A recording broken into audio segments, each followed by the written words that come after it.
All right, it is 5:03. Good evening, everyone. Hope all is well. Um, I just want to, I believe in starting how you want to finish, and I just want to start by saying, thank you. I was just telling Margie not too long ago, I know what my kindergarten student and my and how learning virtually has impacted her life and ours. And so I appreciate the work that all of our administrators, our teachers, the faculty, everyone, for just the work that they're doing, because it is these are unprecedented times, and I just want to say thank you for everything that you're doing. We are here for the funding and governance work group. I'm actually going to be pretty short and get the ball kind of rolling, then leave it to some of our team members to provide a lot of interesting and important information. And then I believe we'll have some of the CFOs from our school districts jump on and provide some information as well. So we can go to the next slide.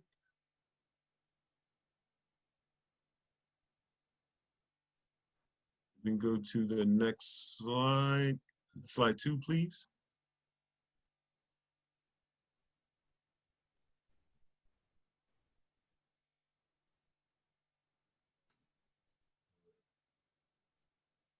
Alexis, can you hear me? I don't know if you can hear me. Yes, I can hear you. What do you want to show? Welcome, timeline. You said slide 2. Next slide. Norms. Okay. Awesome. Thank you, Alexis. Mm-hmm.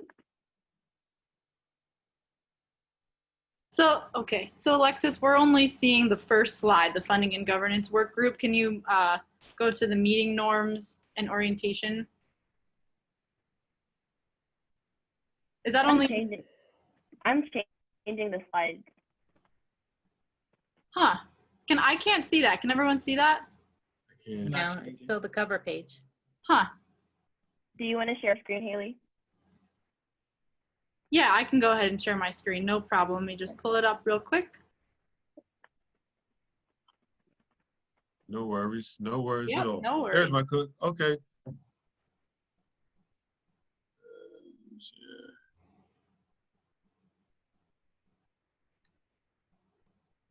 All right. Can everyone see that? Yep. Okay. Now, if I go to the next slide, there we go. There we go. Okay. That's so weird. Boom. Okay. So thank you so much, Alexis. Thank you, Haley. Teamwork makes dreams work. So I just want to, again, give thanks for everyone for being here. We have a packed house of around 40 people. My name is Eugene Young. I am the co-chair of this committee with Representative Nnamdi Chukwucha, who is here as well. We're going to just breeze through the next 5 slides and then leave it. Then the team will jump in and provide a lot of information that is necessary for us to move forward. Can we jump back to the last one real quick? Just want to make sure I don't forget. There we go. Just a couple notes. Please make sure you mute yourself when you're not talking. You know, the usuals. We've all been through Zoom meetings lately. Also, you can use the chat function to ask questions. There may be questions throughout the actual slides. We're going to kind of hold them off to the end because we believe it's going to be a lot of party information to cover. And when you do speak up, please make sure you identify yourself. And please note that this will be recorded, so made for posted for public use. Haley is going to do the welcome roll call of everyone, of the representatives that we have here from the different groups and entities. Before we get the ball rolling, I just want to toss the ball over to co-chair Representative Nnamdi Chukwucha to see if he had any initial thoughts, because we have 3 slides that were going into the presentation, but I just wanted to get any thoughts from Representative Chukwucha about today's meeting. Yeah, I would just like to follow up with you with as far as the welcome and introduction, thanking everyone for being here to participate as we try to move forward. You know, it's been a long time and we're just getting back in the groove, but glad to have our CFOs from our district partners as well as our team from Reading to present this evening to start just pointing us in the right direction to where we want to go as far as having some action items that we can move forward for the full consortium to vote on. Thank you so much. And so I will now pass the ball over to Haley, who's just going to give a quick roll call. Yep. So just say if you're here or not. Well, say if you're here. Aaron Bass, Here. Anthony Del Calo, Present. I am not here. great. Chuck Longfellow, Here. Dan Shelton, I am present. Darrell Green, Here. Emily Falcon, Here. Eugene Young, Here. James DeShane, Jason Hale, Here. Jeff Menzer, Here. Jill Floor, Hello. hi. Joseph Jones, Lincoln Holer, Here. Margie Lopez Waite, Here. Maria Matos, Mary Nash Wilson, Present. Mike Brzezicki, Namdi Chakwocha, Present. Rick Geisenberger, Here. Ted Blunt, Tika Hartsock, Here. and that should be it. Awesome. Thank you for that, Haley. Really appreciate that. Now, Alexis, we can go to the next slide, please. So just to go over, we've seen this slide multiple times, just go over our timeline. Goal for the funding governance work group. Obviously, we've shifted the focus from governance redistricting to funding. October 2020, we will have to deliver a draft submitted, deliverable of the draft submitted and presented to the full consortium, the general body for review, and then December 2020, final deliverable submitted and presented to the full consortium body for final approval. We must note is that we must keep in mind active course cases and decisions, one on property assessments and the other on state funding for education. I know you've seen that slide multiple times, and we have our next slide here, which is, we can go to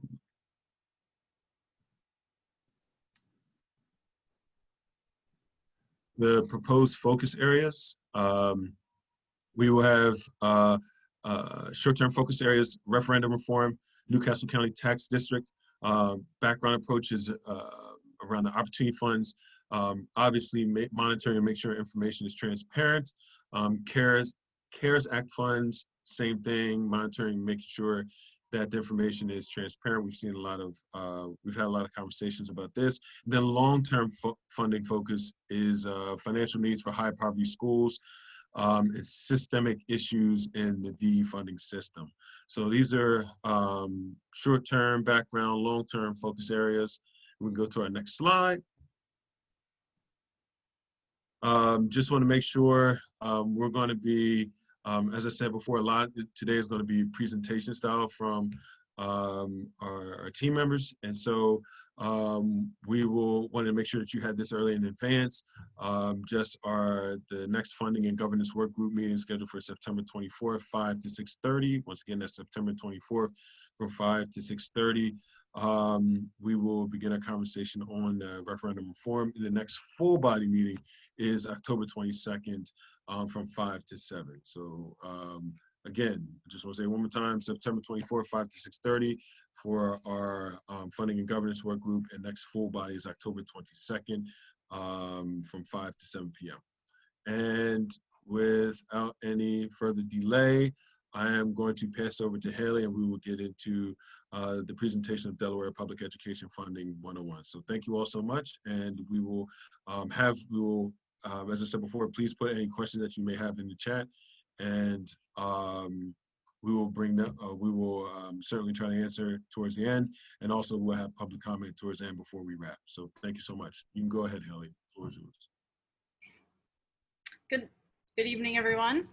So the bulk of our presentation will be sort of this Delaware Public Education Funding 101 presentation. We know that many of you are familiar with the education funding system, and some of you work in the system every day, but we thought this presentation would be a great way to level set and set us up for productive conversations moving forward. And we also hope that this PowerPoint can exist as a tool that consortium members and members of the public can use moving forward and refer back to, and it'll be posted on our website, so it'll be easily accessible. And like Eugene said, we're going to try and hold questions until after the presentation, but I know that some of the material is complicated, and please ask any clarifying questions if you need to. And we will also have time for public comment after the presentations as well. So now I'm going to turn it over to Simone Philpotts, who's a PhD student with the Institute for Public Administration. So you can hear from her about the Delaware funding system. Woo. Oh, and this is just a quick presentation overview of what you're going to be hearing. Basically, history of the system, overview of Delaware public schools, Delaware in context, so compared sort of to other surrounding states. And this will be the bulk of the presentation, Delaware's funding system at the state, local, and federal level, challenges from an equity perspective, recent funding updates, why money matters, and then we'll also hear from our CFOs. And now I'll turn it over to Simone. Thanks, Haley. Yeah. So just like a really high-level view of the history of Delaware's public education, in 1897, we have the Constitution that establishes Delaware schools as segregated. And then in the 1920s, Black students begin attending the 89 schools built by P.S. DuPont. In 1954, Brown ruled that separate but equal was unconstitutional and called for desegregation of public schools. But for the next 20 years, we see that no action is taken to implement desegregation. By 1974, the U.S. district courts declare Delaware a unitary system. 11 districts are made one to attain desegregation in the northern Newcastle County. In 80 and 81, the Christina School District is created. And in 95 through 96, the court order was from federal supervision was lifted, but busing continues to Christina School District. And 95, then we see charter school develop, and we see the school choice program develop in 96. In 2000, we have the Neighborhood Schools Act. So through the history of Delaware's public education, you can see that there has been no actual improvement for Black and Brown children in the state. Next slide. Just to give you a snapshot overview of what or who we're talking about when we're talking about Delaware students, there are over 139,000 students enrolled in Delaware public schools, about 19 school districts and 25 charter schools. Students of color make up about 52%, which is over half of overall students. When I say students of color, I'm referring to African American, Latino, Hispanic, Native Americans, and others. And then over the past 10 years, Hispanic Latino student population increased by more than 9,000. That's a 71% increase. And then over the past 10 years, the percentage of special education students, the English learners, have increased by 28% and 77%. So then we're going to look at Delaware in context of how we play out with our neighboring states. But before then, we have a poll question for you guys to make sure you're actively engaged. Haley, do you have the questions ready? I do. So I'm going to launch the poll now. And I just launched it. Is everyone able to see it who's on their phone or on their computer? Yep. How much does Delaware spend per pupil? That's a good question, Haley. Isn't it though? And if you're on your phone or a tablet and can't access the poll, you can always put a guess in the chat.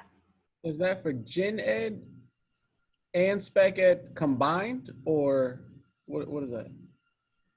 Yes. All right. How do I know when everyone has answered the question? So right now I see 86% of people have voted. We'll give it just another minute or two, probably minute.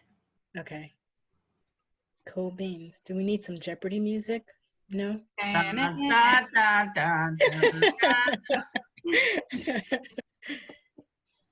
So let's see, it's sort of staying at 88% have voted. So I think, Everyone who's going to participate has participated. yep. Gosh, And you don't even want to take a guess? Lord have mercy. So I'll go ahead and end the poll. Thank you for participating. And the answer is, go to the next slide, What is- 16,502. So did somebody write on the screen? Yeah, I was like, did I do that by mistake? I don't know how to undo that. So compared to our neighbors, Delaware is actually a has a resource allocation model, has special education spends money on special education funding, yes, but that is not between K through 3. Well, I should say Representative Kim Williams was a very much strong advocate and champion to make sure that we had some funding for K through 3, but not all the needed funding. And then ELL funding, at-risk funding, there's no recurring funding. Yes, there is opportunity funding, but there is no recurring funding. Gifted and talented funding, and we were one of the last states to go for school funding litigation. I don't know if I would put a yes for ELL, English language learning. Well, that falls into the same kind of K through 3. I agree with you, because it's not reoccurring. I wouldn't put a yes, because this is at the whim of the governor. It's not something it's in law. It's not something that is part of the whatever Delaware student funding formula. Right. It's there only because they've been pressured. So I wouldn't put a yes. I will change that. I Thank you. would not put a yes. Well, I think also Simone was pulling from the source, from the Education Commission. So if we make our own, data, we can, listen to exactly what you're saying, Maria. Couldn't you also put an asterisk by it and put that explanation like in the footnote? Thank you. Mary Nash Wilson said, the Budget Act is law. I didn't read what she said, but yeah. Let's see, Mary Nash said, the Budget Act is a law. Through ELL funding is not in Title 14. Nope, that's right. All righty. Delaware in context again. So like I just said, Delaware has primarily a resource-based funding formula. It determines the cost of delivering education in district based on the cost of resources. And Delaware ranks 13th in the nation. It lags behind Pennsylvania, New Jersey, DC, and New York. It's is one of only 7 states to still use a unit funding formula, and has an old funding system, one of the oldest in the country, and is one of only 4 states that doesn't provide additional recurring state funding for English learners or low-income or at-risk students. Furthermore, basic special education funding is not provided by the state for students with disabilities in kindergarten through 3rd grade. Again, there is that caveat that there is some funding, but not enough. And then up until 2018, Delaware was one of only 4 states where no education funding litigation was attempted. So I'm seeing some, sorry, Simone, Yeah. I'm seeing some interesting comments in the chat that we don't have to get into right now, but both Emily Falcon and Aaron Bass said that Delaware actually does not provide funding for gifted and talented students. Huh. So, all right, we will update our PowerPoint. Right. So thank you. Next slide is Chris, which is an IPA staff. Very, very, very, very knowledgeable on public education in the Biden School. Hi, everyone. Yep, Chris Kelly here. I'm an associate policy scientist with the University of Delaware's Institute for Public Administration. And I'm going to walk you through kind of a quick funding overview. Well, as quick as I can make it. There's a lot of moving parts here.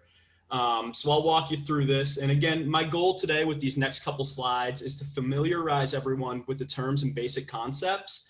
And also to kind of keep in the back of your mind that as we continue with these meetings, these concepts will begin to make more sense. So I want everyone to be able to make sure that when we hear these terms in a meeting, you know, when we're talking about referendum reform, that you have kind of a reference point to build off of.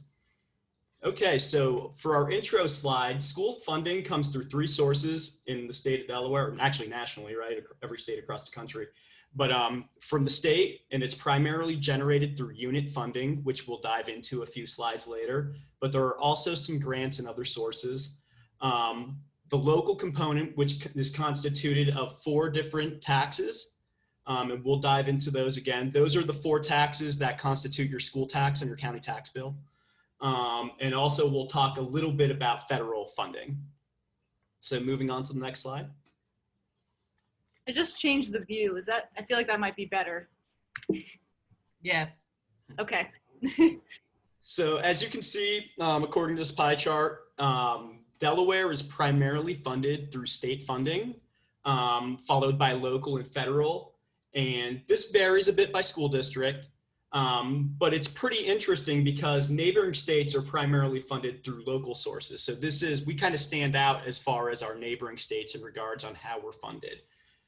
So if you look at like Maryland, they're 50.8% funded locally. New Jersey's 53.7%.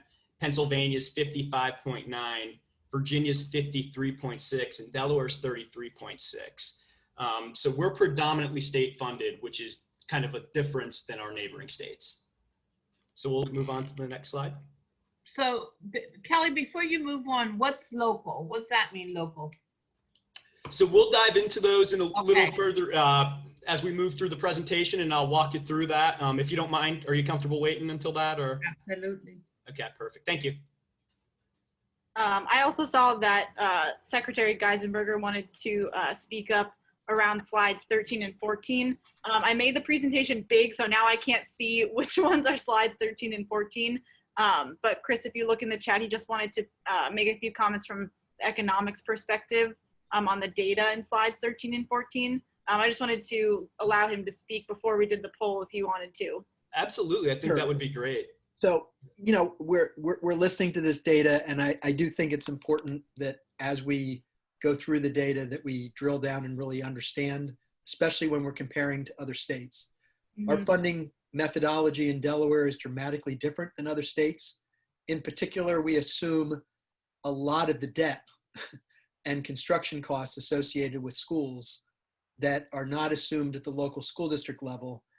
And one of the major questions we want to make sure we understand is how debt service is treated, because the debt service is eaten at the state level, but not included in the, you know, in a budgetary way. So, you know, our suspicion is that a lot of these numbers will shift when you look at the amount of debt service that's being carried by the state. And we'd want to work with the budget office on that. Another factor in comparing to other states is making sure, you know, when we simply do a per capita number and don't reflect on cost of living or price parity, you can get different results. Obviously, the cost of living in Delaware versus New York and New Jersey and the region is different. And another way of looking at this beside per capita that we also, it seems to us, is a reasonable way to look at this. While per capita is important, it's also personal income. And so what government services are delivered in every state is not just driven on a per capita basis, because you would find these differentiations in every state, obviously. Per capita spending in New York is going to be higher, I guarantee, in almost every category than Iowa. The question is, you know, how does it look relative to the personal income of the state? Because ultimately, those are the resources that are available to cover education or any other service.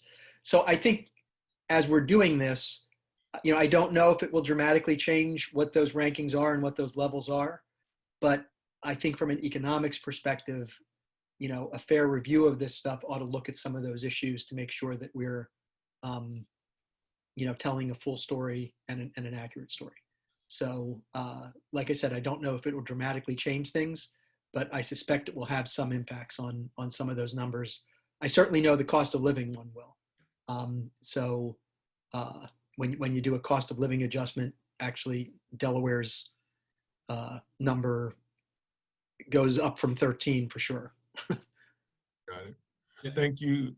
Thank you for that insightful information, Secretary Geisenberger. I know Haley's, there it is.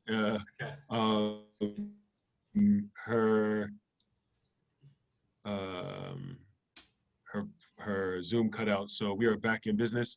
I believe Alexis is running the show now, so we pick up the ball, Alexis, and start running with it. So we can go into our poll question. So Haley's gonna, when she comes back in, she's running the poll. So we'll just go on to the next slide if that's okay, Chris. Yeah, that's perfect. And thank you for that insight. I think the more we can dive down into these numbers, the better, to get a more accurate picture of, you know, what the story is. So excellent. Thank you for that. So now diving in again to actual expenses for Delaware school finance. Predominantly, costs are associated with instruction, so teachers, teachers' aides, and direct interaction with students, as you can see from the pie chart, followed by plan operations and maintenance, and support services that benefit students. One thing that always comes up in conversation, and it's pretty interesting, if you look at administration, it's actually not as much of the pie as people often think in common knowledge or what's out in the public. So it only accounts for about 7% of educational expenses. So again, the predominant expense in Delaware are, you know, direct instruction costs. So next slide. So now we're going to walk through state funding, and this is just the first component of it, but to walk you through the unit system.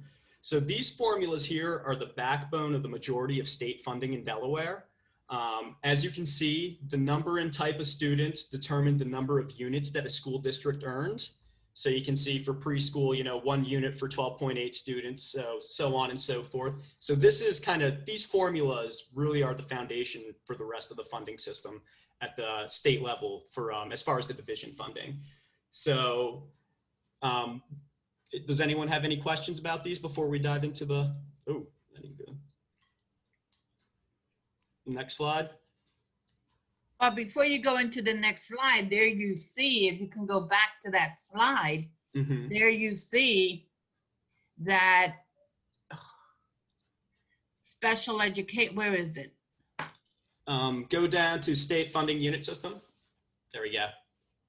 Yeah, you see the 4 to 12 special ed Mhm. Pre-K to 12 intensive special ed. So pre-K to 12 complex special ed. So there is no regular special education funding, like we said in the previous charts, for first to third grade special education. Yeah. Correct? Yeah. So there's K-3 basic funding, from what I understand, has been handled through epilogue language over the past few years, but you're correct. It hasn't been institutionalized through the code yet as far as, you know, guaranteed recurrent funding, but it's a yearly epilogue edition. So again, this is also pretty interesting from the perspective of, you raised a good point. If you look at 4 to 12 regular education, it's 1 unit for every 20 students. But as we get into our special education formulas, you'll start to see that the ratios get smaller, as far as 1 for every 8.4 students for basic special education, 1 for every 6, and 1 for every 2.6 students. So when you hear during budget season that, you know, our population growth isn't growing that much, but that our unit growth is increasing, it's because we're seeing an increase in the special education population. Those increase at a much higher rate than you would have for a kind of standard population growth, if that makes sense. So moving on to the next slide. As we just discussed, when we talk about a unit, so it's comprised of 3 different categories. So I'll walk you through each of these. So, and actually, before we dive into that, they're also used to determine a number of other positions that a school district or school building will have. I'm talking about assistant principals, the number of nurses, secretaries, district administrators, and related services positions. Those are all determined by those units that we just talked about in that previous formula. So a lot of staffing of schools is determined by those formulas. So walking through, you know, what this does is, it, generally speaking, it makes the staffing of schools fairly predictable, and it scales with the number of types of students, but it does have its issues as far as it doesn't have a lot of flexibility, and the formulas haven't been revised in some time. So this means that some positions aren't accounted for. Technology specialists, school counselors, while you can fund them with the Division I unit, there aren't specific units for those positions. So oftentimes during legislative season, you'll hear about initiatives to introduce those positions into the unit formula. So again, in general, the number of staff a district has is determined by the units they earn. And although some of these positions, there are some other positions funded through local, federal, and other state sources. So we'll, moving through. So, or now we got to stay on that one. We got a lot more to cover here. So now talking about Division I, for every unit that you have Division I, you can fund 1 teaching position or 2 paraprofessional positions. Now a teaching position is broadly defined. Generally, it's going to be your standard classroom teacher, but oftentimes school districts will also fund school counselors, librarians, and other specialist positions through these units. And this creates a kind of difficult dynamic for school leaders, where they often, you know, they have a difficult decision to make on, do you fund a specialist position or a classroom teacher? So if you have a school with large classroom sizes, that can be a really difficult decision to have to make. Now, while this varies by district, this is designed, a Division I unit's designed to cover approximately 70% of an employee's salary and their benefits. And the amount that's provided is determined by the employee's level on the state pay scale, which you can find in the Delaware Code. And that factors primarily in education and experience. Now that 70% number for our northern Newcastle County districts is going to be closer to 50%, just because, as Secretary Geisenberger mentioned earlier, cost of living is different in the northern part of the state compared to the southern part of the state. So they, every teacher is paid through 2 pay scales. You have a state pay scale and a local pay scale. The local pay scale is going to be higher due to cost of living and our neighboring states in Newcastle County. So that percentage of 70% is going to be smaller up here in northern Newcastle County.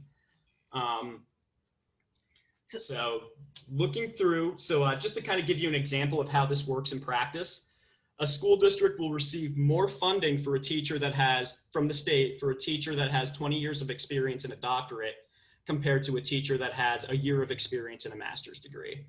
So this is one of the primary reasons why you see a variation in funding between our high need schools and ones located in kind of wealthier communities, because you're seeing, and this is anecdotal, I don't have the data right in front of me, but you're seeing younger, less experienced teachers tend to begin their careers in our higher need schools.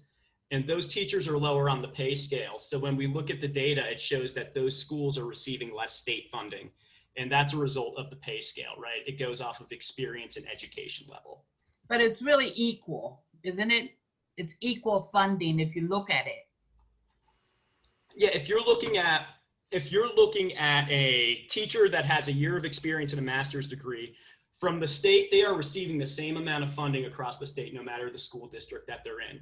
Now you have the local pay scale where there could be differences between school districts. But does that address your question, Maria? Well, I just want to get to understand that we do have equal funding, but not equitable funding. Yes, and that's the difference. Yes, yep. So that's kind of the crux of the issue as we're having this conversation. Yep. Hey, Chris. Hey, Chris. There's some questions in the chat. I don't know if you want me to read any of them, or would you like to just address them maybe sort of in bulk later? Let's see. I think you answered. Okay. Yep. Laura's no, question. good point. Absolutely, Chuck. That's a very good point. Which is why classes have so many students, especially special education classes. This drives up class, which is seldom a good thing with at-risk students. So it's kind of tough to see where these comments were laid in, right? As far as some of them without the context. Right, that's why I didn't want to get too far ahead, so we could maybe answer them. So yeah, we'll keep, well, I mean, the per student for funding is not a constant. The most significant variable in Division I, there's far less spent depending on staffing. Yes, they can be, Chris, at the formalize of how is the equalization accurate things? Class, or about the fact that a unit is not necessarily a classroom teacher. Yes, that's a very, thank you, Senator Sturgeon. That's a very, very good point. So yeah, you'll see that, right? Because a classroom teacher, that's the predominant pay scale, but there are other specialist pay scales, so. And I think we can go back and I think we use teacher probably as a broad term. We can go back and make sure that we know it's not just a classroom teacher. We can edit. Yeah, a Division I, Division I unit, while it's, you know, it says classroom teacher, that can be used for school librarians. It can be used for other specialist positions, school counselors.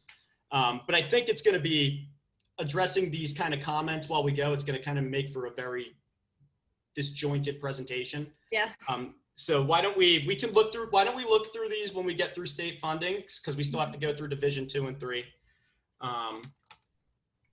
So again, it's important to note that a district must use 98% of the units generated in the schools that earn them, unless this is waived by the school board. And again, the thought is that the number of units a school generates determines its staffing needs, right? And the resources should be allocated accordingly. So it goes back to that kind of equal aspect, right? If you generate 50 units, then you should have 50 teachers to educate those students, or 50 positions. And just for quick reference point to kind of get to the financial aspect of this, in fiscal year 2018, a Division I unit included on average about $42,000 in salary and $27,700 in benefits, for a total of about $69,929. So that's about, when we talk about a Division I unit on average, that's what the state's contributing for a Division I unit. So now moving on to Division II, bear with me guys. So a school district earns Division II unit for each Division I unit that it earns. And then the Division II unit is to support energy costs and also classroom resources and kind of operational costs, excluding staffing. And then it also covers VOTEC programs. And they earn additional Division II units based on their unique program characteristics. So a VOTEC program can either get a multiplier of 2x or 3x. And the logic behind that is that it's more costly from a material standpoint and from an energy standpoint to educate students in automotive repair, right? If they're working in a garage, than it would be in kind of a traditional classroom setting. So now moving on to Division 3, this is known as equalization funding, and it's designed to account for differences in a school district's ability to raise local revenue. So keeping in mind what the background for this is, revenue generated for a school district is a function of their assessed property value and the tax rate, right? Those two numbers. So if a school district has $100 of assessed property value, they need a tax rate of 100% to generate $100. Now, meanwhile, a district that has $1,000 of assessed property value would need to have a tax rate of 10% to generate $100. So equalization was put into place to kind of balance that out because, as mentioned earlier, the assessed property values, particularly in our northern school districts compared to some of our smaller ones down south, there's a variation there. So it's put in place to kind of equalize the tax burden, for lack of a better word. So to be eligible for this funding, a school district must raise an authorized amount locally, and this is determined by the state, and again is a function of assessed property value and the number of Division 1 units earned. So value over students. Now, for our northern Newcastle County school districts, the tax district has an impact on this for the 4 districts. So they actually look at the full tax district's assessed value in Division 1 units. So that's how it's factored in equalization. So Emily Falcon brought this up during our last meeting, but that's something we have to explore, kind of the impacts on equalization if we start looking at modifications to the Newcastle County Tax District. And there's a lot more detail that goes into this, but I'm not going to dive into that today. Frankly, our CFOs would be a better source to kind of get into the nitty-gritty of that. And again, this funding is a flexible source, and it can be used in a similar manner to generate funding as funding generated locally. So it's a supplement to that local funding. And this is a big note. This formula has been frozen since 2008, and that's very problematic. So due to this freezing, it's not reflective of current student enrollments. And I'm sure there's going to be at least some impact with the reassessment of property values. But again, our CFOs, if you have any questions, they would be better to address that. So now moving on to the next slide. So as we see here, this shows the revenue receipts for state appropriations for the 2018-2019 school year. As shown, the predominant revenue source, if we're talking about state funding, is Division 1. So that's salary and benefits for teachers, paraprofessionals, and your specialist positions that are funded through a Division 1 unit. The other sources, you have your Division 2 and 3, which we just walked through, and these other funds account for pupil transportation, which the state covers about 90% of transportation costs, technology block grant, educational sustainment fund, opportunity grants, and a variety of other sources. So those are other funding sources outside of division that a school district has access to that's allocated by the state. So moving on to local funding. Are those allocated by units also? Depending so they are, I believe, and CFOs, if y'all want to step in and correct me if I'm wrong on this, but I believe that's generally by student. Yeah, by number of students or units. Or actually, Mary Nash, if you have any clarity for that. What was the was the question? So opportunity grants, that's based off of a per student basis, depending on number of low income and EL. But like the technology block grant, educational sustainment fund, pupil transportation, how are those allocated? It depends. So some are going to be earned based on your enrollment. Academic excellence is, I believe, 1 for every 250 students. Transportation is based on a whole route formula that I really don't want to. That's a very big one to tackle on this call. So it really just depends on the program. A lot of them are outlined either in epilogue or in code. Okay, perfect. And Chuck kind of reinforced that with some are, some aren't. So this is Rick Geisenberger. I think those numbers exclude something on the order of $75 million a year in debt service that is in for local schools. That's in the treasurer's budget, not the Department of Education's budget. So, okay, interesting. Which I would imagine is probably in the budgets of those other states when we're comparing per pupil costs. So it sounds like we have to rectify some data between kind of DOE and Treasury. Right. I think our department and the budget office can help you, hopefully help you with some of that. Okay, perfect. Thank you. That's much appreciated. So when you're talking about debt service, are we talking about debt service of all the districts or the debt service of the Department of Education? No, we're talking about the debt service of local school districts. Okay. That is paid for, that's covered by the state in the budget. So. Okay. So that's a good transition. So Chris just finished up with state funding, and we're gonna ask a poll question to sort of launch us into the local funding section. Hopefully this works and doesn't crash my computer again. So we have a second poll. I'm gonna launch it. And the question is, what does Delaware spend the most money on at the state level? And this is for education funding. Does instruction include teachers or just the curriculum?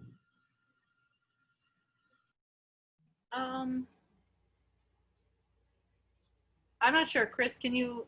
I think that's the wrong poll, isn't it? We kind of already discussed that's the wrong one? Yeah. Oh, sorry. Oh, that because my computer crashed and we couldn't do the second poll. Okay, well, that makes sense. Well, we can answer this one too. The answer is instruction. That's what we spend the most on. Sorry, guys. I'm going to end that poll, and I'm going to start the third poll. So this is actually about local funding. What are the two ways that local tax rates are set?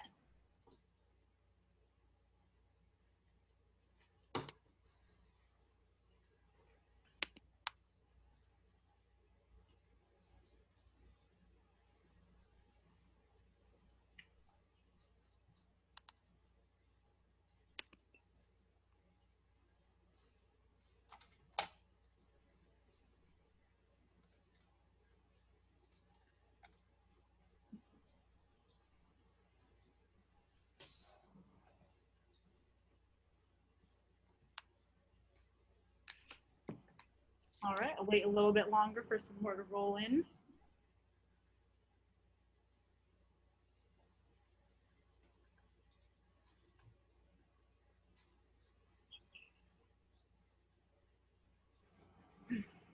All right, so we have about 81% of people who have voted, and 61% of you have got it right. So I'll go ahead and end the poll. And Alexis, you can go to the next slide.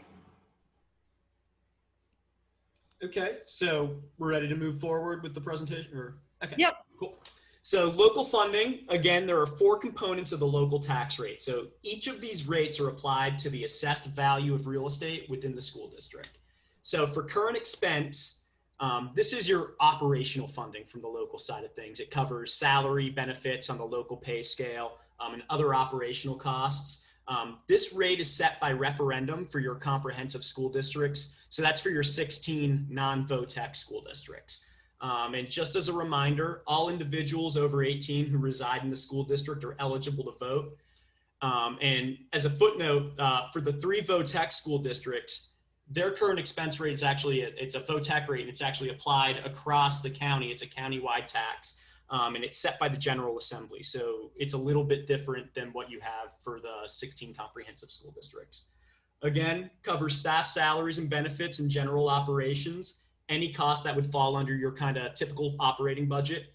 And just as a quick side note on this, the Newcastle County Tax District, this is unique for our 4 northern Newcastle County school districts. This impacts them. So the first 46.8 cents of every $100 of assessed value is put into a pool, and then it's reallocated to each of the 4 school districts based off of their proportion of Division 1 units of all 4 school districts. So if one of the school districts has 25%, they receive 25% of the funding. Now those Division 1 units exclude special schools, so that adds a wrinkle to it. That was created when the unified district was separated in 1981, and the formula was frozen in fiscal year 2012 due to changes in special education funding. Now, we're not going to dive into that much further today because we're going to have a presentation on that in a future meeting, but that's just a quick overview on that. So, oh, sorry. So now talking about, oh, can we go back, Ailey? So talking about debt service, so the debt service rate, as Secretary Geisenberger has brought up a couple times, this is the local side of that. So the rate is set by referendum, and we're going to talk about capital funding in a little bit greater detail further on the presentation. But this is used to cover the local share of school construction projects for the 20-year bonds. So again, that's set by referendum. If you want to construct a new school or do a major renovation, you go to referendum and get the local approval for that. Match tax is the third. And for this one, it actually does not require a referendum. The rate is set by the school board, and it's for state authorized uses. So it basically covers the local match for state grants and programs. So examples, or at one point, state grants and programs that existed at one point. So examples of the match tax use include minor capital improvements. So that's the maintenance of school facilities, technology, reading and math specialists, the Opportunity Fund, and also the Student Success Block Grant. And the final component of that local tax is the tuition tax. Now, again, this one doesn't require a referendum, and it covers costs associated with students in special education program and placements. And some of those can be very costly. So this is put in place to ensure that a school district is able to cover the local costs associated with that student education that they've been guaranteed by law. So just a quick reminder, both of the topics that we're covering this fall, they're related to local funding. There are a few implications for state funding as well. We mentioned equalization earlier with the Newcastle County Tax District, but this is going to be our focus for the next couple months. So ready to move on to the next slide? So if a district passed a referendum to raise funding, the other districts would receive part of the extra funding. If that's in reference to the Newcastle County Tax District, no. So basically, you can see as time has gone past, there's been a divergence in the tax rates. Originally, they all shared that tax rate. So the goal was to, distribute the funding generated locally by those 4 school districts based off of the number of students that each school district educated. And that's why it's capped at that 46.8 cents per $100 of assessed value. So now as the tax rates have increased beyond that point, all of that funding that's generated through those referendums goes to that school district. Does that answer your question, Lisa? If not, just feel free to add another chat there. So moving on to federal funding. So federal funding's allocated, it's passed through the State Department of Education through the consolidated application process. The school districts and charters participate in. So the primary sources are Titles 1 through 4 of the Every Student Succeeds Act. So that includes Title I funding, which everyone's pretty familiar with, for support for low-income students, support for additional staff and professional development, English learners, and some other subjects as well. There's also IDEA funding, so Individuals with Disabilities Act. So that's for to support special education students. And then also Perkins funding, which is based off of career and technical education. So again, with federal funding, it's important to remember that this funding is designed to supplement funding provided by the state and locals. It's not supposed to supplant it. And the use is restricted by purpose. So Title I funding has restricted use, and it's also restricted in the timing that it can be used. You've got to use it in that fiscal year. So there's that. So moving on, we're going to talk quickly about capital financing. So just a quick overview of this, because this could be a whole presentation in and of itself. So the state, as Secretary Geisenberger mentioned earlier, funds between, for each school district, 60 to 80% of capital construction projects. Now, for our northern Newcastle County school districts, the range of the local share goes from 40 to 37%. And that's because they have, generally speaking, a larger assessed property value to draw from than some of our southern school districts. So the process, I'm not going to go through the whole thing, but basically a school district files a certificate of necessity with the state. If approved, they can proceed with going to referendum, and then they pass a referendum that covers, they can pass a debt service tax to cover their local share of these construction costs. There's also funding provided for minor capital improvements, and that's about a 60-40 split, with the state providing about 60% of that and the state or the locals being authorized to raise 40% through the match tax. So I don't know, was there anything that you wanted to add to that, Secretary Geisenberger? Or? So, no, I didn't. I just wanted to clarify something I said earlier, which was earlier I had said $75 million of debt service. That's the local share. The state share, I don't have it in front of me, but based upon, current numbers of close to $190 million a year of debt service, I would suspect that we're talking closer to a number north of 100 million, since the majority of the capital budget goes toward school construction. So it's actually a greater number than the 75 million I mentioned earlier. I apologize. Okay, thank you. Thank you. So I think we're ready to move on to charter school funding. And again, also going to mention a little bit about how Choice is funded, but not going to go into extraordinary detail on this. I've probably already gone over my time limit. No one's here to kick me under the table. So charters, just a few notes. Charters aren't able to levy taxes of their own. Right? They're not like a school district. A school district can go to referendum, increase their operating rate. Charters don't have that ability. So from the state, they receive unit allotments just like a school district would. So if they receive 100, they have 200 students, they receive their unit funding just as those 200 students would in a school district. Now, state funding isn't provided for charter school facilities as far as I'm aware of. And on the local side of things, you actually have a transfer of funding that goes with the student. So if a student is a resident of Christina School District and decides to go to a charter school, Christina School District will transfer funding every year for that student on a per student basis. Now, it's important to note that there are some exclusions that aren't included in that. I do not have the list of that, so that could be something that, if there's a lot of interest or questions about that, the CFOs or charter school leaders can elaborate on that. But there are some exclusions there.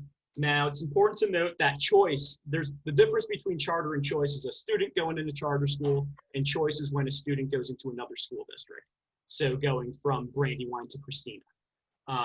So state funding and a unit allotments, again, will follow those students as they choice into a new school district. And the district will again transfer local funding to the other school districts on a per student basis. Hey, Chris, Larissa asked in the chat, I'm not exactly sure what her question means, but she says, how much less than do charters receive? So my guess is that she's referencing the exclusions.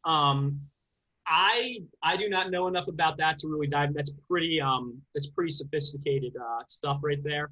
If any of our CFOs would like to comment, or OMB or charter school leaders, please feel free.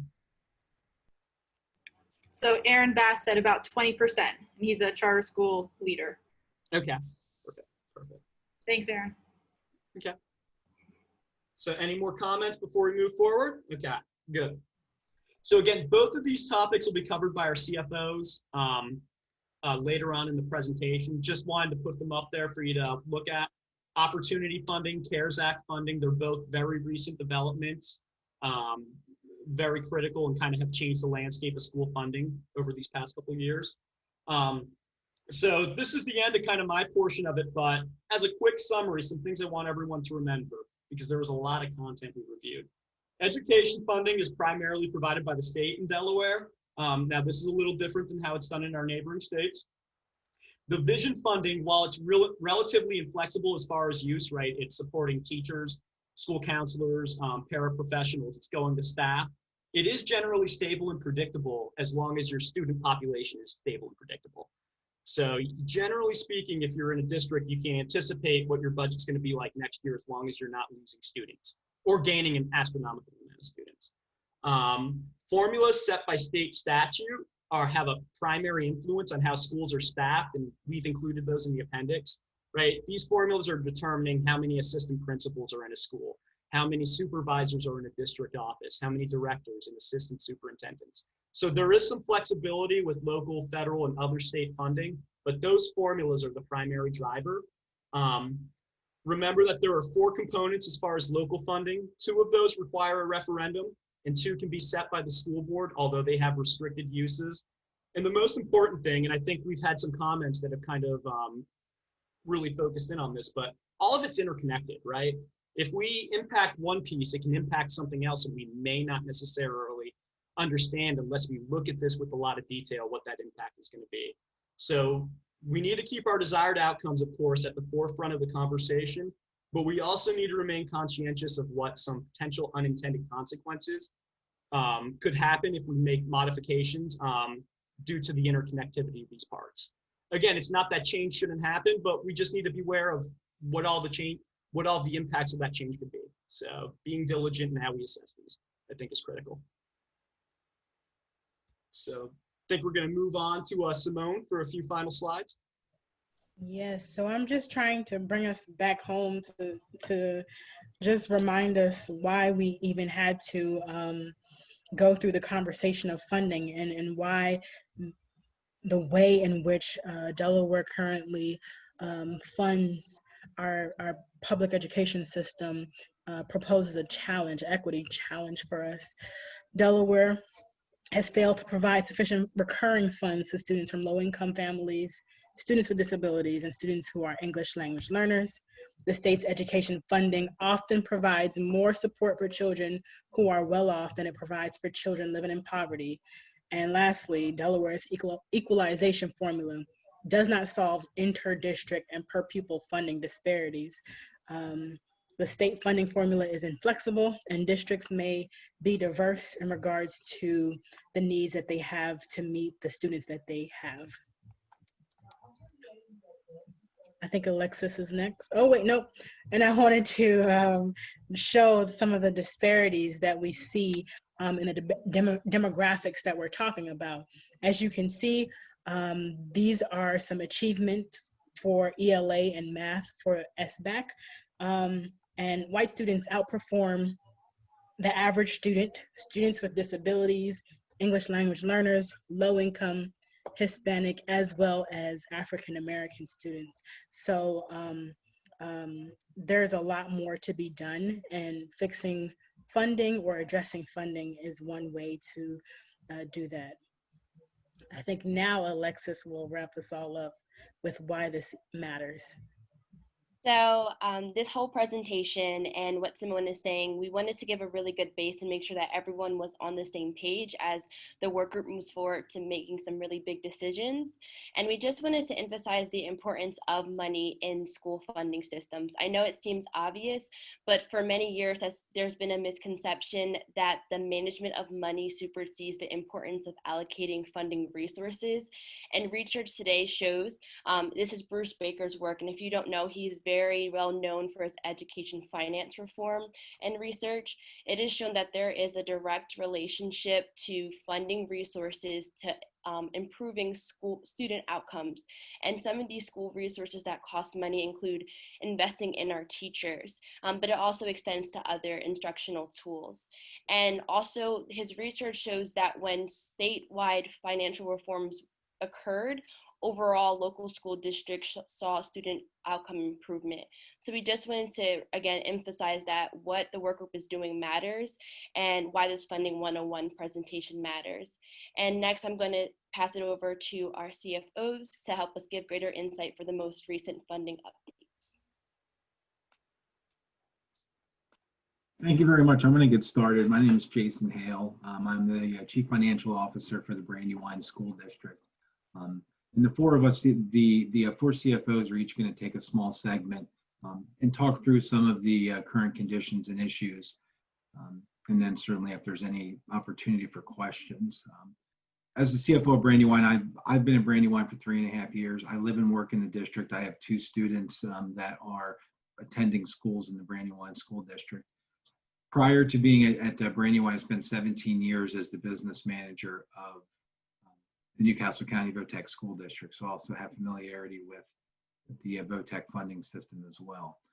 Some of the things that we wanted to bring up today is, we're certainly in unprecedented times. There's a lot of challenges that we're facing with the pandemic. With remote learning getting started, for Christina Colonial and Red Clay, their weeks or their school year started on September 8th, and Brandywine, ours is starting on September 16th. And we'll be going, remote as we begin that process of transitioning into hybrid learning. There's a number of funding concerns that we have as school districts. The the Newcastle County districts, the 4 Newcastle County districts up north have roughly about 50,000 students. As Chris and others talked about in the presentation, the funding system is driven off of enrollment. So the needs-based funding system, we call it the September 30th unit count, is instrumental in our state funding. The legislature was very kind in listening to our concerns in the spring and have extended the September 30th unit count to November 13th. So that process normally would be the last 10 days of September. It has been shifted to the last 10 school days ending November 13th. And there is a lot of significance to that for us.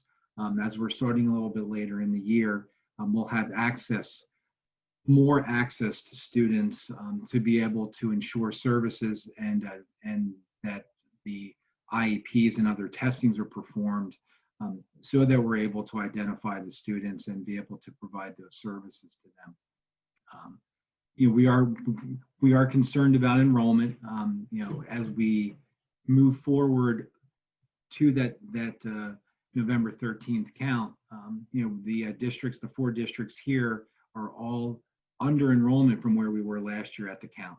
So in total, about 730 students is the number as of last week. Now those numbers will change, and the fact that we do have more time within this, an additional 6 weeks for the count, that will allow us to have time to further identify students and for parents to make choices as to how they're going to enroll into the school districts. Certainly, we are very concerned as well about local tax revenue. As you talked about, the federal funds are coming in as they would. So the consolidated grant applications for the districts are relatively consistent, and that's not something that's going to change much. But our state and local funding, with the state funding being enrollment driven, our local funding is dependent on taxpayers. And certainly, we are anxiously awaiting the next 2 months, as these would be the months where we would receive the large majority of our tax revenue. So certainly that will help us along the way as we move forward. Because in these difficult times, we are working through the challenges of staffing not only in-person education, but hybrid education as well, and recognizing that that is going to take additional resources. So certainly we have been provided for by the federal government as well as the state through various grants, additional funding that will allow us and will help us move forward with that. So I'd like to turn it over to Chuck, who's going to kind of talk through the CARES Act a bit and give some idea of how the districts are utilizing those funds. Hi, everyone. I just put into the chat a link to a cheat sheet that I'm going to be referring to as far as the allowable uses for what we generally call CARES Act, but it's really ESSER fund. So CARES Act, which is in response to coronavirus, has 3 major components to it. One is higher ed, another is targeted to K-12, and another one is the governor's fund, which could be either higher ed or K-12. First, I'll talk about ESSER, the Elementary and Secondary School Education Relief Fund. Delaware received $43.5 million of this fund. It's distributed to states based on Title I, and then states are mandated to distribute it to its LEAs based on Title I, which comes from a measure of poverty. The state education agency, which is in our case is Delaware Department of Education, retains up to 10% of it. I understand they're using it for technology, connectivity, and unfinished learning or extra time, some of that in the form of grants. I'll come back to ESSER. That's mainly when we talk about CARES as a school district and charter school community, that's what we're talking about is ESSER. The GEAR Fund, the Governor's Emergency Education Relief Fund, Delaware received $7.9 million in that. They're using it to maintain opportunity funding and other grants. And for the rest of that story, you would need to contact the governor's office to find out where they are on that. Back to ESSER. Well, ESSER and the GEAR together, there's some funds there being combined to allow LEAs to apply for additional grant funding over and above their ESSER allocation. So that's a separate application that came out. So back to ESSER, the main body of the 43.5 million minus 10% that DOE could retain. For allowable uses, go ahead and click on that summary, bring it up. It's from SREB. There are 12 main allowable uses for it. Generally, number one is that what you use federal funds for now in these categories, you can use ESSER for. Number two, I'll just go down the list here. Coordination with public health departments to prepare, prevent, and respond to coronavirus. Resources for principals and school leaders to address the needs of their schools. And all of this has to have a nexus to COVID. It can't just be a need. It's got to be related to COVID. Addressing the unique needs of low-income children or students, children with disabilities, English learners, racial and ethnic minorities, students experiencing homelessness, and foster care youth. Developing and implementing procedures to prepare and respond. Training and PD for LEA staff on sanitation and minimizing spread. Supplies to sanitize and clean facilities. Planning for long-term closures, including providing meals, technology, and continuity of educational services. Purchasing educational technology, hardware, software, connectivity for students to aid in educational interaction. Mental health services and supports. Activities related to summer learning and supplemental after-school programs. We generally will call these extra time or supplemental learning or extended learning. Department of Education calls it addressing unfinished learning. So there are many names for this. And then other activities necessary to maintain the operation and continuity of LEA services and to keep staff employed. Another dimension to this is that as is applicable to some of the other federal funds, there is an equitable services requirement to this. Now, this only applies to the 16 geographic districts. The charter schools and the VOTECs don't have to provide equitable services under this. I have no idea why that's the case. It just is, at least in Delaware. There are two methods. So there was some people think that there's ambiguity on how this equitable services is rolled out. There are some who believe that since it was allocated to states based on Title I, and the states were required to allocate to LEAs based on Title I, that the Title I methodology applies, which means equitable services is done based on the Title I methodology, which is poverty-based. The U.S. Department of Education Secretary DeVos professes that Title II methodology, which is based on enrollment, is the way to provide equitable services. So there is still some dispute out there. There are still some cases, some court actions swirling around, but just an illustration of what difference this makes. I have a couple examples here. So Christina receives $5.9 million in CARES Act funds. Well, Christina is using the Title I methodology because we have a lot of school-wide Title I. We have very few non-Title I eligible schools, so we can separate what we do with this money. And so out of that $5.9 million, $251,000 goes to private schools. But I have to make sure that we're targeting our efforts with this money toward only the Title I schools. Red Clay, they computed and they let me know, based on the Title II method, if they were to do the Title II method, out of their $5.3 million, they have to give $1.3 million of that to private schools. So that's just an illustration of the difference in those methodologies.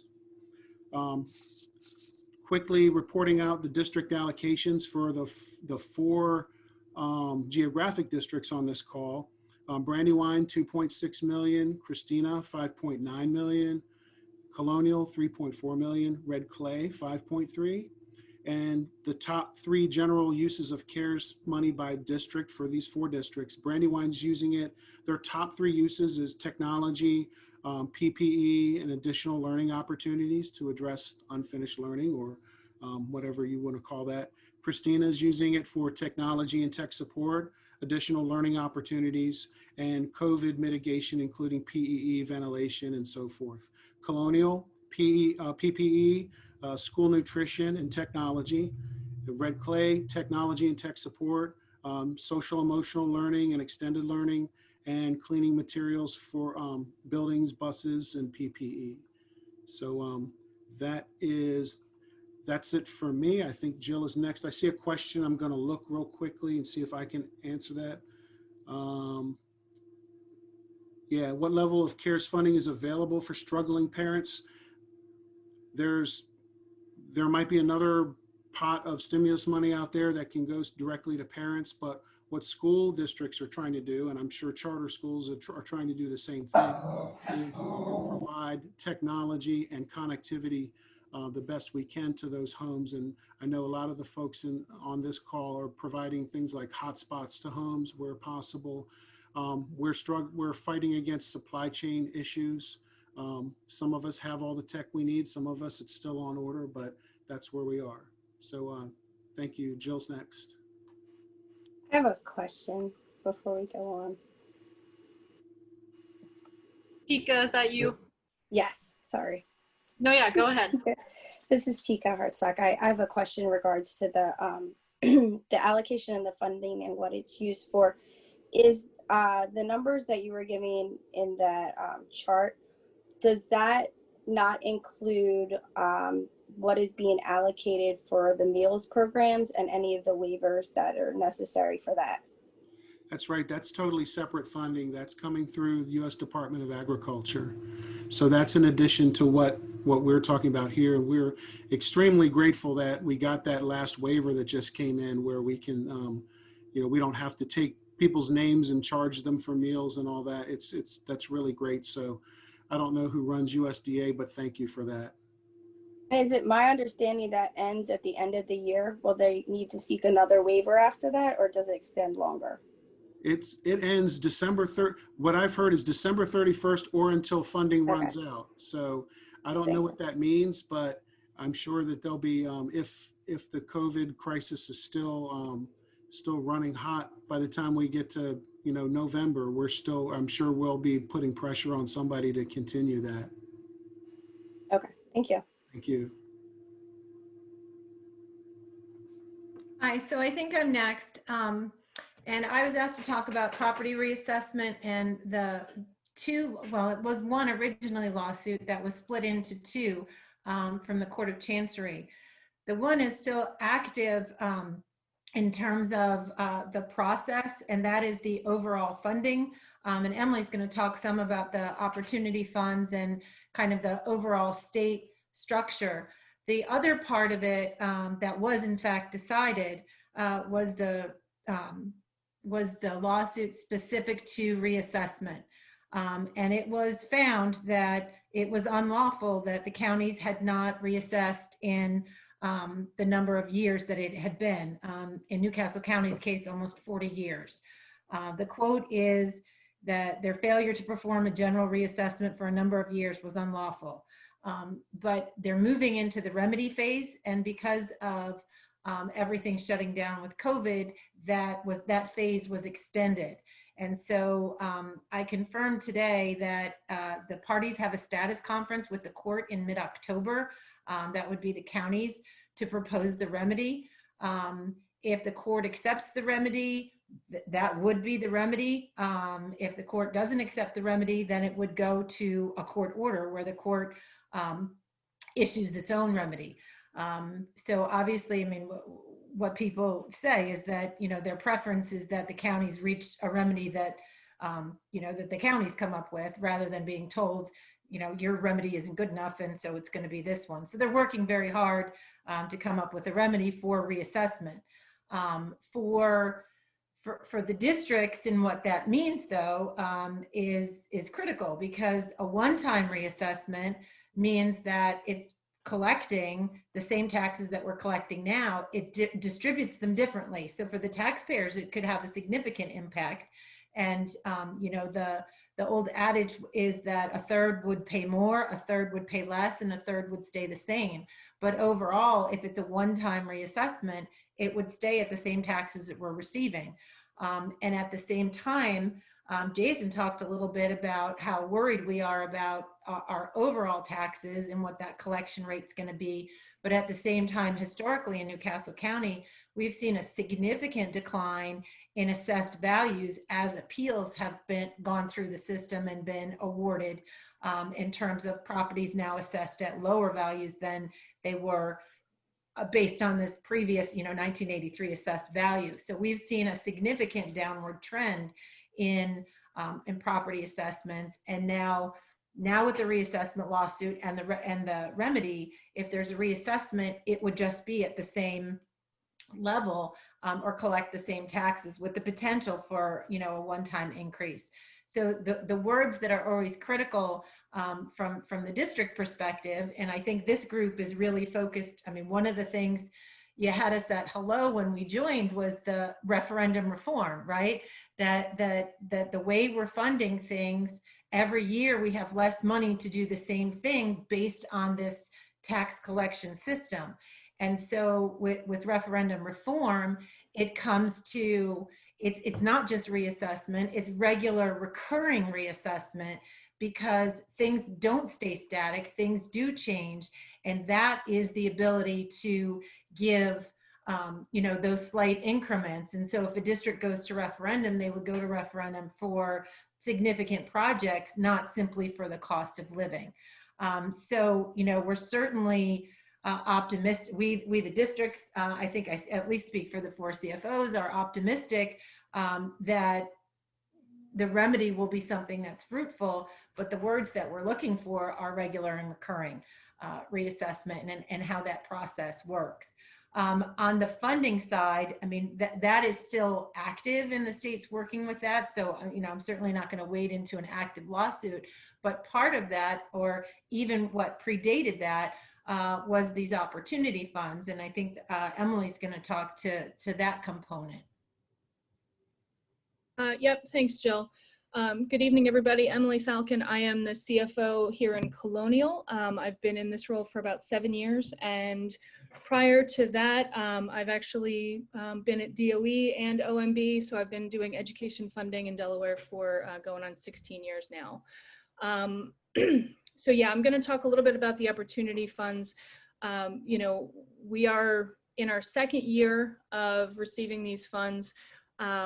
Just to give you some idea of what the totals are, there's 2 pots of opportunity funds, actually. One is what's considered flexible funding to serve the needs of any low income or English language learner student. The other one is a more targeted pot of funds for mental health and reading supports. So this year, Brandywine received about 1.2 million in the flexible funding, and $73,000 in the mental health, for a total of just over 1.2 million. Christina was about 2.5 in the major opportunity fund bucket, 681,000 for mental health and reading supports, for a total of just under 3.2 million. Colonial, we received just under 1.7 for the flexible funding, and then 470,000 for mental health and reading supports. So we were just over 2.1 million. And then Red Clay, their flexible pot of money was 2.8 million, and they received about 1.1 for the mental health and reading supports, for just under $4 million. And these funds have been greatly appreciated. We've been able to, in Colonial, just talking about what we're doing with the dollars, we've got about 14 positions that are funded between those 2 pots of money. And we've got dedicated specialists who are working with all of our ESL teachers, that we're able to provide more continuity and support for those students. We were able to actually get 1 or 2 additional teachers for the students directly. We have other reading and math supports for our high school students to make sure that, you know, they're able to catch up and perform.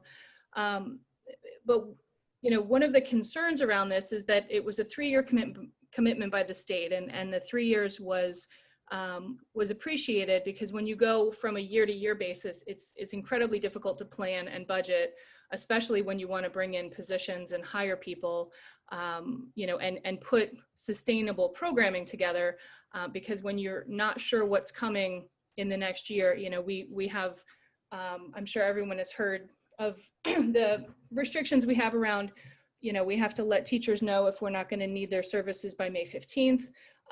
So in a lot of cases, we're making decisions on staffing before we know what the state budget looks like. So having that 3-year window was great, but we're already looking at, you know, what's going to happen when these funds, that funding commitment runs out. You know, unfortunately, the pandemic has taken state revenues, you know, to it's an extremely tough time. I'm sure Secretary Geisenberger could you know, talk more eloquently about that than I can. But, you know, we're also wondering, what is this going to mean for continued opportunity funding? How is this going to impact us? You know, and even with the mental health and reading support positions, that's based on a certain threshold of eligibility. So you have to have a certain concentration of demographic to qualify. This year, Colonial actually lost one of those positions. It was funded last year, but the numbers for this year, you know, went below the threshold.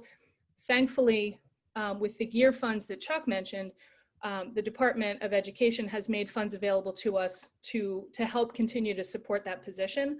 But we're we're expecting that we're going to lose 4 additional positions from that pot next year. So, you know, we kind of just got started, but we're already kind of having to plan for how do we either find additional funds to support those positions, or, you know, wind down that programming so that, you know, so to figure out, you know, if we can't figure out a way to make that funding go forward. So, you know, from an equity concern, you know, we want these resources to really be focused on the students having challenges, you know, needing additional resources. And what we really need is, you know, a sustained, regular way that this can get funded so that, you know, we can put more meaningful supports and programming in place for the long term. And I think I was the last CFO to report out. So I guess we will go, I'll kick it back to UD for questions or what's ever next. Great, thank you. I think we ended up sort of answering questions as we went along, but now we're sort of opening it up to questions from consortium members, work group members, any other lingering sort of questions overall about sort of any facet of the presentation. And it is actually 6:30, so thank you for staying with us.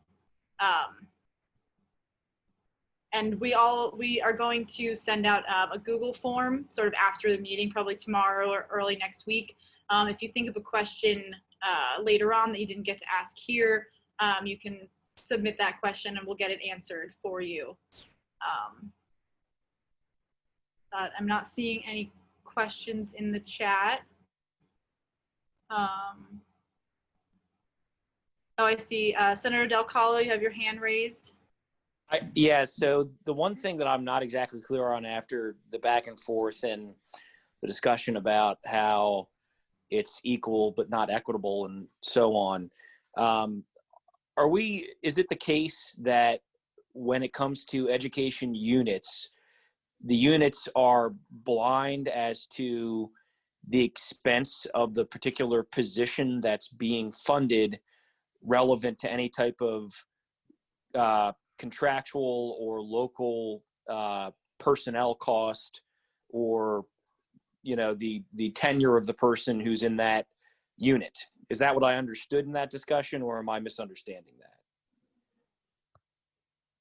And I can jump in on that. I think so. The needs-based funding system, the units are generated in each of the buildings, and those units have to be used within that building. So when we say that a building has a unit, the person that fills that unit, the state will pay the state portion. So with it being a needs-based system, each building is going to be different based on the number of units each building gets. But within each of those buildings, the population of the instructional staff is going to be different, where if you look at years of experience and degree level, and the higher years of experience and degree level, there's a larger amount of state and local funds that go into that. So where you could look at different buildings that may have the same number of units in total, the amount of funding that could be going towards salary would be different based on the years of experience and the degree level of each of those teachers. I'm not sure if that answers the question. I think it does. So we're generating units based upon the need for having units assigned within that formula, regardless of what the ultimate cost of the unit is. So each student generates essentially a weight. And as we go through, I believe on one of the first slides, it talked about the different categories. Like a complex student, for every 2.6 complex students, we generate one position. So as you go through the enrollments, and when we finalize the November 13th count, we will then essentially tally up all of those units per building. And then those resources are applied in that building, depending on who it is that's in those positions. That then determines how much state funding is in that building. But it's like one unit is one unit. We can't say exactly that it's the same amount of funding for each one of those units, because each person has a different degree level and year of experience, or years of experience. Thank you.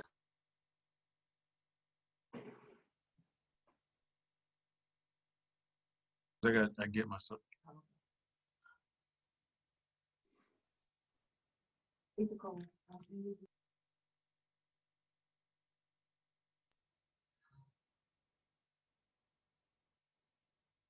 So I see Eugene real quick in the chat. I just saw a comment from Senator Sturgeon.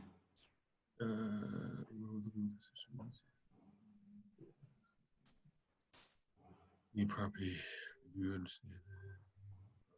Thank you so much. Yes, I'm do you mind if I speak to that? I was about to ask you if you care to. Absolutely. Thank you, Eugene.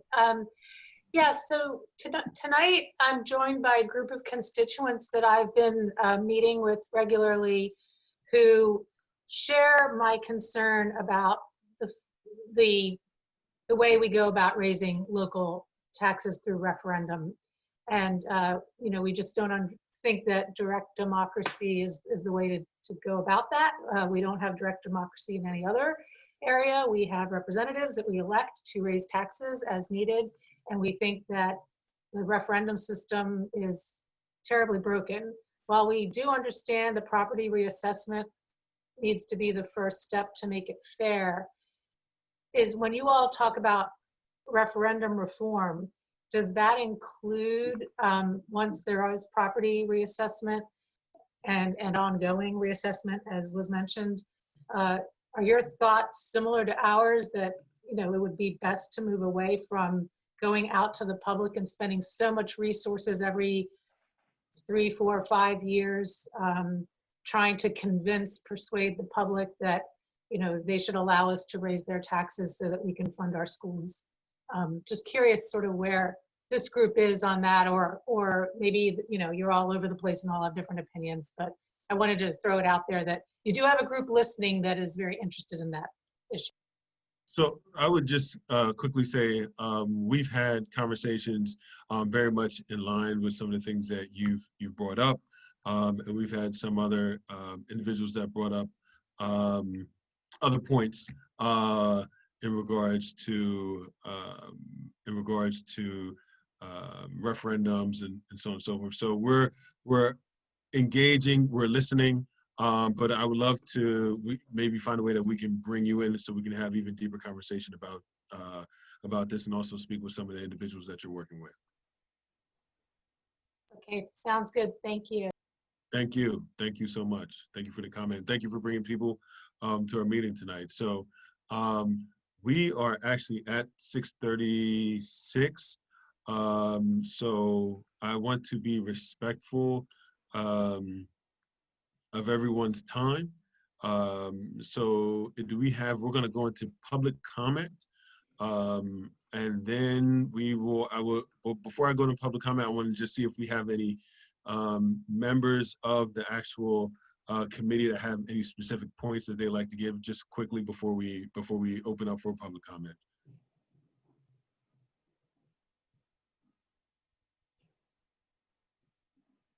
Okay, I don't see any. So what I'm now going to do is I am going to open the floor for public comment. We'll give everyone, since we're a little bit behind, we'll give anyone 2 minutes to provide their public comment. Does anyone care to provide public comment for our committee tonight? Feel free to you can raise your hand and we will give you your time.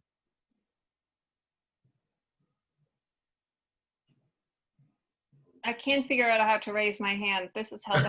Could I make a public comment? Yes, you can. It is, yes, you can. Absolutely. So thank you so much. And you will have 2 minutes to make your public comment. And I'll start the clock now if that's okay. Sure. Alrighty. So I'm Helga Huntley. I'm a parent of 2 kids at Downs Elementary School in the Christina School District. And I'm one of those people who came here on the suggestion of Dan Shelton, actually, because we are active in trying to reform the referendum system, as Senator Sturgeon was just mentioning. I am going to just ask a couple questions. One is not related to the referendum reform. I'd like to know what happened to the redistricting ideas that had been thrown around in this committee previously, whether that's still pursued, whether that's done, or what's happening with that. Then my other question is, I'm a little concerned with this timeline that you posted or showed at the very beginning, that you're aiming to have a more or less polished proposal in the next couple months. And I haven't seen any draft of the proposal or any initial ideas. This all seemed to be background information tonight. So maybe that's just what happened to be on the agenda, but I'm wondering what the status is of where this committee is in deciding what kind of reforms you all want to see. Thank you.